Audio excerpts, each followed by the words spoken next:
Good evening, ladies and gentlemen, and welcome back to another weather update here on Liam's Weather. I am forecaster Liam Kenny, joined by my amazing partner Will Rowe on Google Meet, and we are here to bring you up to date on the latest information on our brand new system, Winter Storm Izzy. And this will be a blockbuster snowstorm. It really has three different parts to it. First off, it's going to be impacting portions of the Midwest and Northern Plains throughout the day tomorrow. As we head into the weekend, it'll then dive all the way down to the Mid-South and potentially bring some people in the Carolinas their first flurries of the season. And then after that, it will translate all the way up into the Mid-Atlantic and Northeast as we get into your Monday and bring even more snow to places that were just very hard affected by a couple of winter storms over the last several weeks. And considering we could be seeing upwards of a foot of snow or more within Winter Storm Izzy, we already have winter weather advisories, winter storm watches, and warnings of all the way from Fargo, North Dakota, all the way down south to Des Moines, Iowa, where once again we could potentially be seeing upwards of a foot of snow or more. So taking a look at your forecast for tonight, anywhere from Fargo down to Fort Dodge, we expect widespread snow showers and very cold temperatures. Take a look at Fargo, North Dakota, only topping out at 14 degrees. That is cold, ladies and gentlemen. And even as you work your way farther south, we're still going to be very, very cold, well below freezing there in the mid-20s. And unfortunately, it only gets worse as you head into your day on Friday, where temperatures aren't going to be really warming up all that much. We're looking at extremely heavy snowfall anywhere south of Fargo, east of Sioux Falls, west of Minneapolis, and northwest of Des Moines, Iowa, where temperatures are going to be steady anywhere from 18 there in Fargo downwards up into the low 30s, just above freezing there in Des Moines, Iowa. And it really doesn't even stop there as we head into your night tomorrow. We're still looking at the exact same thing. Very heavy snowfall right around the Des Moines, Iowa, where temperatures are still going to be very, very cold there, topping out at 2 degrees there in Sioux Falls, 0 degrees there in Minneapolis, Minnesota. A very raw night there in Kansas City, topping out at 27 degrees there. And Springfield just topping out right above that freezing mark there at 33 degrees with mostly just rain. So how much snow could we be seeing throughout your day on Saturday? Really anywhere in that lighter blue to pink or purple. That's where we could be seeing upwards of a foot of snow or even more than that. So please be sure to not be on the roads or be doing any traveling throughout the day on Friday and also throughout the day on Saturday. Now, here's the second part. Once we get into your day on Saturday, it shifts all the way down to portions of the deep south. We're still talking about snow there in Kansas City as well there as St. Louis. It's going to be a very raw day in Little Rock, Arkansas, with temperatures steady in the low to mid 40s with a lot of rain. And eventually, as we shift into your Saturday night, the rain shifts to the east now and is finally starting to impact places like Montgomery, Alabama, Atlanta, Georgia, and also getting there into Charlotte, North Carolina, where we could be seeing some very impressive snow totals there right in portions of the Mississippi Valley and also the Tennessee River Valley as well. So now I'm going to turn it over to my partner Will, and he's going to tell you about our local forecast. Thank you, Liam. So right now, I'm going to talk about what's going on Sunday across the Southeast. So one thing I want to bring to your attention is the temperatures are generally going to stay above freezing, but we are also expecting snow. So how does that work? Well, it all depends on the upper layers of the atmosphere. So it's just something that we have to keep an eye on. But Memphis, Nashville, Charleston, even Richmond, Virginia are going to pick up on some of that snow. And into Charlotte and portions of the upstate in South Carolina might pick up on a few of those flakes. But points south are mainly going to see just rain. So as we head into Sunday, we are mainly going to see an ice threat across South Carolina. I'm going to bring you your local forecast for South Carolina and into North Carolina. So wintry mix is possible in the upstate and portions of the mountains, but mainly an ice threat for the Midlands and the PD and also portions of central and eastern North Carolina. So as we track this out on Ed Piotrowski's FUTURECAST, as you can see, this low starts to move in Sunday morning and bringing some ice, sleet, freezing rain in those pink colors.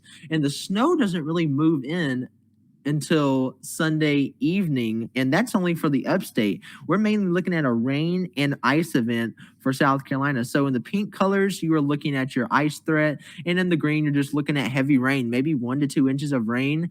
So something that we need to continue to watch, and these models will continue to change over the next several days. For now, the National Weather Service has issued a winter storm watch. This does not go in effect until Saturday evening, and for most areas, it will remain in effect until Monday morning. So like I said, watching for heavy rain, switching to a wintry mix This includes sleet, freezing rain, and maybe a few flakes in some areas. And we are looking for gusty winds as well. This has not been talked about a lot, but gusty winds up to 40 miles per hour are possible as this low moves in, and then possible ice accumulations across central South Carolina and into the upstate, and maybe even portions of the Midlands. For right now, we're looking at this graphic by Ed Piotrowski once again. He does not think that ice is going to be a threat for the PD, but this could change, like I said, and it probably will continue to change. But for now, mainly rain along the coast and into the low country, into those light pink colors, so across central South Carolina and the central PD, maybe ice accumulations. It's unlikely right now, but we will continue to watch this because freezing rain is going to be a threat, so that could accumulate at any time. And then northern South Carolina into the upstate and into North Carolina, freezing rain is going to be very likely, and accumulation is going to be a big concern. So let's talk about what happens whenever ice starts to accumulate. So right now for the PD, we're looking at a minor ice threat. So this is going to be a 1/10 of an inch to a 1/4 of an inch. This is going to glaze your cars, glaze tree branches, and make bridges and overpasses slippery because there's nothing insulating under it. So it's just going to bring that cool air under the bridges. So that's going to make it icy and possibly cause a minor threat. And then power outages are not going to be much of a concern. When we get to the moderate threat, that's when we really start to worry. Power outages become more likely and roads start to become slick. So not just the overpasses, roads will start to become slick as well. And some tree limbs may sag or even break at this point. This is going to be a 1/4 of an inch to a 1/2 an inch. And right now we're concerned that we might see a severe ice threat. So that's going to be a 1/2 an inch above. Widespread tree damage. Roads are going to be extremely dangerous and you want to avoid them at all costs if this plays out. And then power outages are also going to be a huge concern, maybe days without power just because of the snapped power line. So something that we need to watch.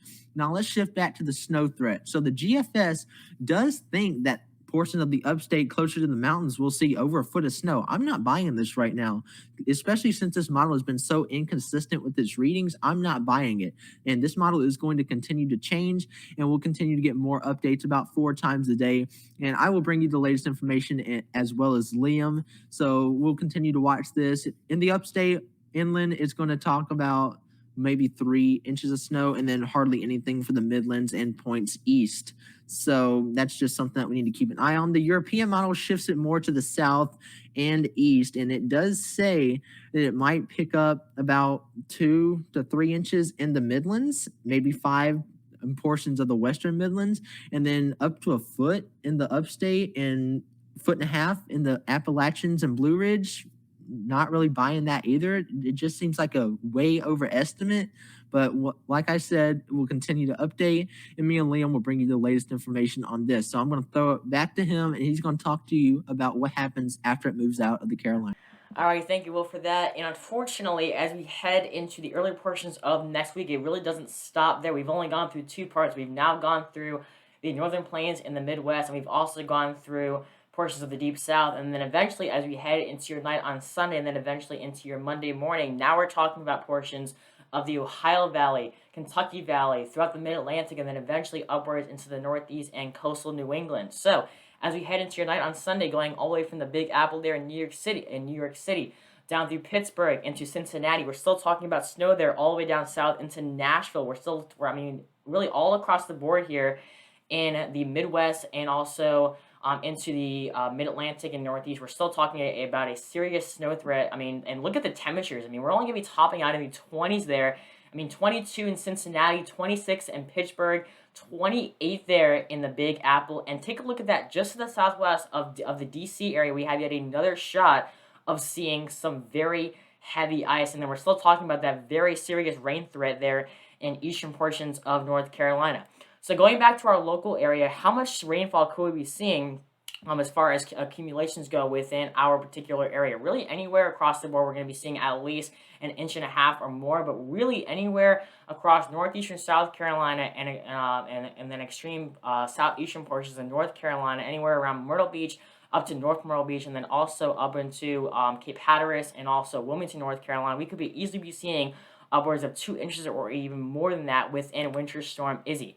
And then eventually it doesn't stop there. As we head into your day on Monday, we're talking about Pittsburgh still in that snow threat, Buffalo, Binghamton, Burlington, all the way up into Bangor, Maine. We're still talking about a serious snow threat and potentially some ice, a couple of ice pockets within any of this. And then as you head into coastal portions of New England, anywhere from New York City up throughout Providence, Rhode Island, and also Boston, Massachusetts, we're looking at a very raw day with temperatures only warming up into the low to mid 40s with a serious rain threat. So, with all this being said, how much snow are we expecting from Sunday all the way into Monday throughout the Mid-Atlantic and Northeast? Anywhere where you see that lightest blue into that pink and purple, anywhere from Buffalo through State College, through Pittsburgh, through Elkins, all the way down south through Roanoke, easily over a foot of snow or more within Winter Storm Izzy.